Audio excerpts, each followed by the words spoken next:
And the hero in Revelation is also the place where truthful speech most clearly manifests itself, because in the Christian tradition, Christ is identified with truthful speech. And so the notion there is that redemption under apocalyptic conditions is to be found in the revelation of truthful speech, which is something that you actually believe. Well, I believe in truthful speech, but I also believe that you can play this kind of interpretive game with almost any text. This way of thinking... But then you could do it with the world, Sam, and that wreaks havoc with your value from facts argument.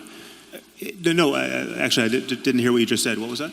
Well, I said you can make exactly the same objection with the world of facts. Is there's an infinite number of facts, and there's an infinite number of potential interpretations, and so tracking the pathway from the fact to a value is actually impossible. It's the same argument with regards to biblical interpretation. We should talk about that, but I don't think that's a good analogy. There are more and less plausible interpretations of any situation, any data, and any text, arguably. But the problem is that you can read into any story some apparently meaningful set of psychological insights, But you can do that with any set of facts, too. Well, no. I mean, there are certain things you can't over-interpret to your heart's content and come out any way you choose. My point is that first of all, this is why fundamentalism always has an edge over more sophisticated theology, because the sophisticated theology is in most cases inspired by a more and more modern recognition that, well, we can't read it literally because it either makes no sense or it makes barbaric sense, right? So we have to get away from the literal. And the more you get away from the literal, the more you are unconstrained by the text, and you can just broadcast on it anything you want to put there. And so, the literal, there's no question that most generations of Christians who read Revelation expected the world to end in some literal sense of this kind of phantasmagoria. I mean, there was going to be a beast, and it was. I mean, undoubtedly they thought this was going to happen in their own time, under Rome. But this is if you're going to go purely literary on any of these texts, on some level, you're playing tennis without the net. You're unconstrained by the text, and you can do with it more or less anything you want. But isn't that argument working at cross purposes with your other argument about dogma? Because it's always tempting. First of all, there are lines that do not announce that they're susceptible to that interpretation. I mean, yes, you can. You can say, listen, Allah does not want us to cut the hands off of thieves. He just, he meant cut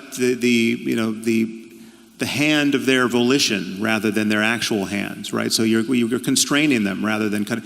Now, sure, undoubtedly there was some Muslim somewhere who wants to interpret it that way, but it gets harder and harder the clearer the line is. And the problem with all of these texts is that there are so many principles.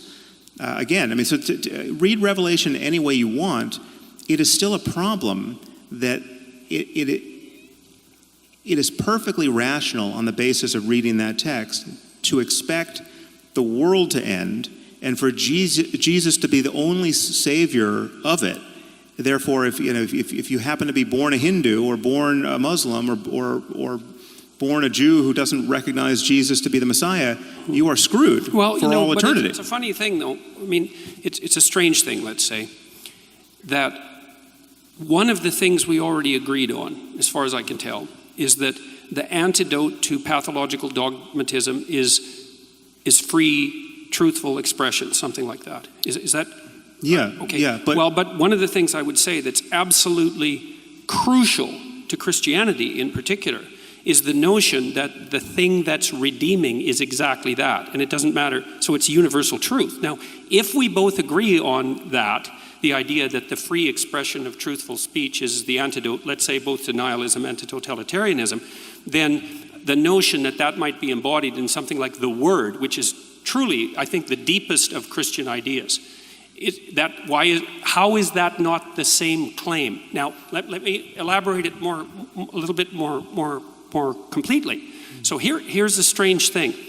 First of all, I agree with you, by the way, about the danger of flying off the text, right? About as you move away from the text, your interpretation gets less and less constrained. And I think it's also the same danger as moving away from the facts, which is, I think, why you want to ground values in facts. So I get that argument, and I think it's accurate. But here's something strange, is that this notion that redemption is to be found in truthful speech is actually embodied in Christian mythology, let's say, as a personality and not as an idea. It's actually something that you embody and act out. It's not just an idea. And that's why there's an emphasis on the idea of the embodiment of the word in flesh. It's a very sophisticated idea. I mean, it's an insanely sophisticated idea.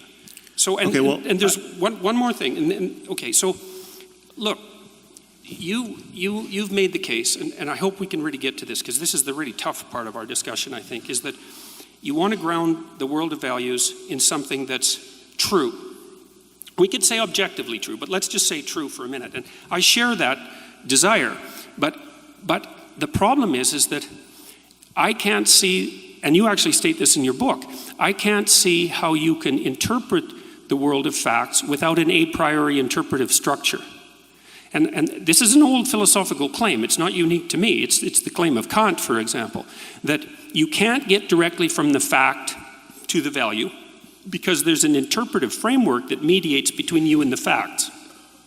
So first of all, I'd like to know if you accept that proposition.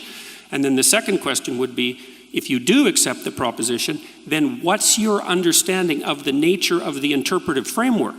Because I think it's best understood, at least in part, as a personality, or as a story for that matter. So, well, I think our intuition of truth, the intuition that there's a difference between fact and fiction, or fact and fantasy, the intuition that we live in relationship to a common reality about which our understanding can converge, provided we're looking in the same direction with the same tools.